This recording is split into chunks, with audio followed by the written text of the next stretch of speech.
Oh, I wanted to add to this video since I got through with my last client early. I want to go ahead and add to this video here. And so Chris hasn't been had a chance to get it up for you yet. One guy asked me here about that we haven't covered gout.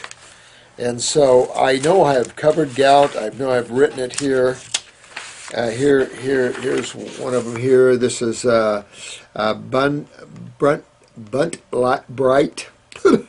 I've been just diagnosed with gout, and was told I can no longer eat asparagus, broccoli, spinach, mushrooms, green peas, lentils, beans, onions, cabbage, melons, and apples. Oh, yeah, I had to be a medical doctor to tell you that one. Do you believe this is true? Well, gout is actually uric acid, and uric acid comes from basically two sources, proteins and fungus. I didn't understand the fungus part to a medical doctor who was a female who became a naturopath. And I went to, she had a blood chemistry seminar that she put on for physicians. And she had a unique way of analyzing blood chemistry to look into the body and see different things. That's been so many years ago, I can't even remember what her thought was on that. But one of the questions I remember asking her is, I was the only naturopath in the group, everyone else was medical doctors, and I told her I detoxify a lot of people, but what I noticed is a lot of people come to me with gout that is vegetarian. She said fungus. And so it makes total sense. And as I look at that, and I see like RA, and I see a lot of these arthritises and fibromyalgias, and you see the sulfur. Remember, I've talked about sulfur in the body being a fungal proliferant.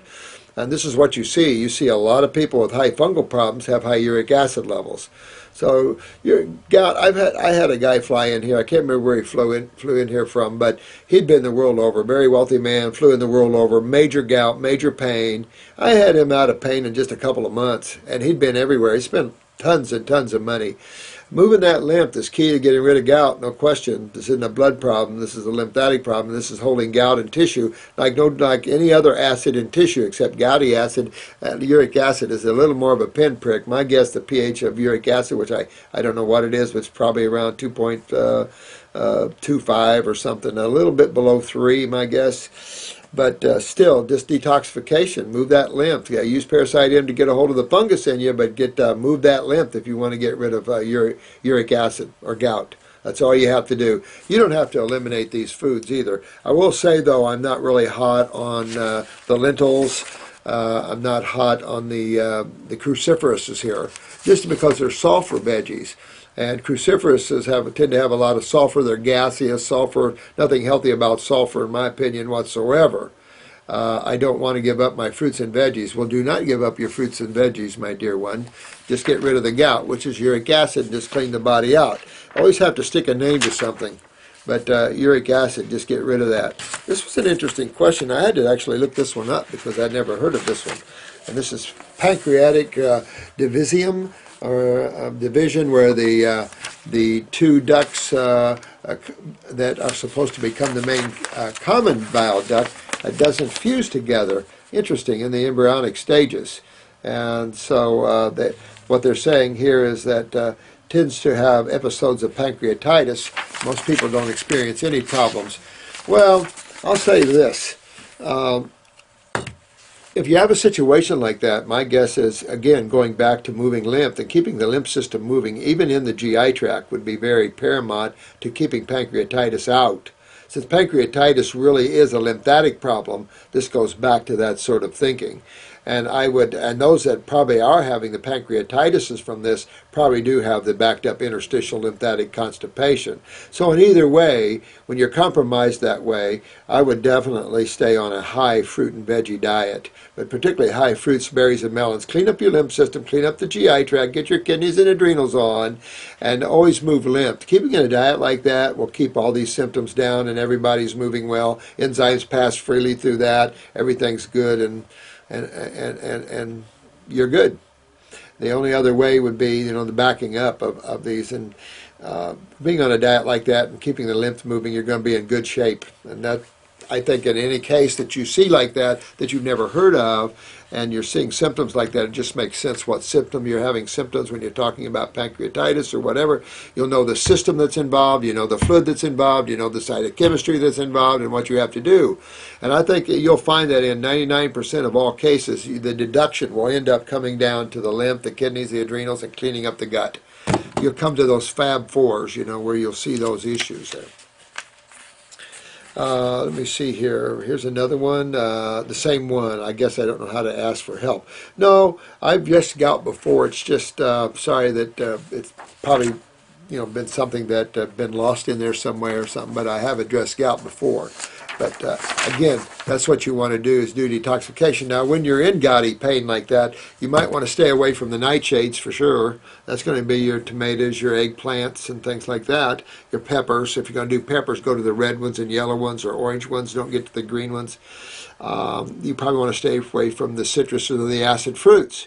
Stay away from those, get into the subacids, get into the grapes, get into the apples and the cherries and things like that, and really start moving that way. And I think that'll help the pain that you're having from that gout. Gout is a real pinprick painy thing, I'll tell you. But moving lymph is really, really key to that. Also, having some foot reflexology, moving these acids out of these nerve endings might be helpful if you're having it in the toes or in the feet there. But again, getting the kidneys and the lymph moving is key to eliminating gout or any other acidosis, any other acid out of the human body. It doesn't matter. They're all corrosive. They all hurt. They all have not a real happy ending. Even your acids of estrogen and testosterone can burn you. Oh, thanks, DTH 3545. Thanks a lot. I'm trying to disperse or put spirituality within the health issue here, because sometimes, there's just not a lot to say about things. And sometimes I find that way spiritually. Caught me 30, 40 years ago, I'd have talked your ear off when it comes to spirituality. Nowadays, I'd prefer just to be it, just to channel it, if I could use that word.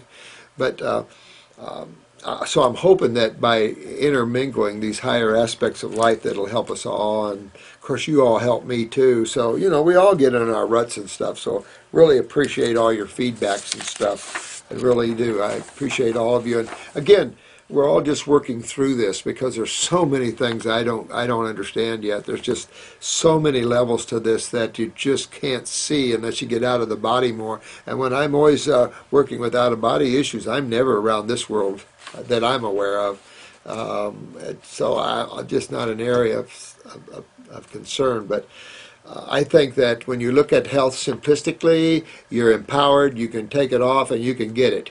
When you start getting too intellectual and you start trying to understand it in terms of chemistry and physics, once you leave the simplistic side of chemistry and physics, it can get as deep as you want. And then you start getting into theories and disagreements. So it's better just to look into the world of creation, the world of the largest laboratory we have, which is planet Earth. It's like I've said, it's maintaining so many different life forms that's where the action is, and that's where our answers are. So it's sad that we even have to ask these questions. It's sad that we've lost our intuitiveness and what the body really needs and likes and what we're propelled to. Right now we have perverted tastes, and we're pervertedly propelled to foods that are not good for us.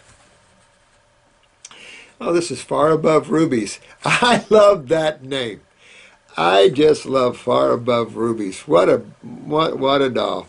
Hello, Dr. Morse. My heart is set on receiving detoxification training from, great, on the Southwest College of Naturopathic Medicine in Arizona to become a naturopathic doctor. But which naturopathic medical school? See, now this is the sad thing about that.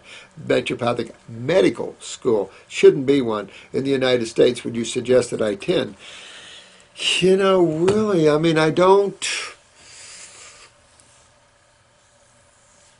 I would love to see Bastyr and Southwest change their curriculum and become truly more naturopathic and less naturopathic medicine.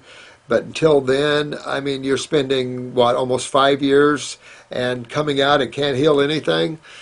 you know, it's not enough to go 5 years to school and make people feel a little better and then put them all on supplements. That's not good enough. It is good enough to go through. That's why I tell people in 1 week I can teach you how to cure anything. 1 week. So when you talk about 5 years of wasting your time, I don't think any school should be over 2 years for healing, because what are you going to learn in all that time? You can really, in today's world, we should be able to trim all the fat off of all this and get right to the point where kids and people don't have to spend a lifetime in school, years in school, and come out and still can't heal people. That's ridiculous. I feel sorry for medical doctors spending all that money and going through that, and they're going, a lot of them go through enthusiasm to help mankind and everything, and then what they become is pharmaceutical pushers. I just think that's an insult to the medical doctor themselves. And then the way and I'm glad to hear a lot of medical doctors are getting away from the American Medical Association. I think they ought to start their own associations where they don't have the powerful influence of the Rockefellers and those people, where we become united as one instead of separate and more narcissistic. So I really think this is the time in our society where we need to put all our heads together and say what works, what doesn't work, throw out what doesn't work, keep what works. But I need all of you guys to prove it to the world, and you certainly are doing that. I am so proud of all of you guys, I can't even tell you. Some of you guys have gotten miraculous healings already, and it's just what you've been working for it. You are getting exactly what you're putting effort into. You're getting back what you're putting into it. So I'm real proud of that. I'm real proud to see you do that. This is Mike J. Pete. Dr. Morse, hey to you, my friend. What are the best methods of decalcifying the pineal gland? The only way to really decalcify is going with this, understanding that anionic movement, but I tell you, that's where you bring in base chemistry. And in that process of bringing in base chemistry, you'll create new ionizations, you'll create new avenues to where we start creating, moving an anionic environment into a cationic environment. And that's just going to be how you break down calcifications anywhere in the body, is moving more base chemistry through the body. And then you start breaking apart some of these bonds. And the body will do that, especially externally, and then you'll pull this back into the matrix of the connective tissue, perhaps of the pineal gland, or be carried away and eliminated, or used somewhere else.